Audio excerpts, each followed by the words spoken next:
Hello friends, welcome back my channel Bhumika's world. তো দেখতে পাচ্ছ বন্ধুরা, আমার কাছে একটা কি সুন্দর ক্রাফট, তোমার নিশ্চয়টা গেস করতে পারছো এটা কি। এটা হলো একটা চক বক্স। তো কালকে আমাদের স্কুলে আর্ট ক্রাফট আছে। তো আমাদের মাননীয় আর্ট ম্যাম আমাদেরকে এটা নিয়ে যেতে বলেছে, আর চক বক্সটা মানে করে। তো আমি এটা চক বক্সটা করে ম্যামকে সাবমিট করবো। আমি আশা করছি আমার অবশ্যই ভালো লাগবে, তোমাদেরও এটা খুব কিউট লাগবে। এটাও করেছি, তার সাথে একটা আমি এটাও করেছি, যদি এটা আমার নিয়ে নেয় তাহলে আমি এটা বাড়িতে সাজিয়ে রাখবো। আর দেখতে পাচ্ছ স্কেচ পেন গুলো কি সুন্দর করে সাজিয়ে রেখে দিয়েছি। তোমরা এটা কার্ডবোর্ড কেটেও করতে পারো, বা রেডিমেড বাক্স থাকে বাল্বের বা কোনো ওষুধের বা ঘড়ির, মানে যে কোনো বাক্স থাকে, ওইগুলো তোমরা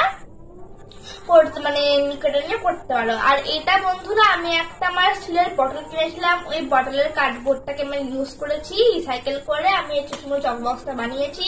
তো তোমরা অবশ্যই কমেন্ট করো আর জানিও কেমন সুন্দর লেগেছে চক বক্সটা। আজকে এত অব্দি, বাই বাই, সি ইউ।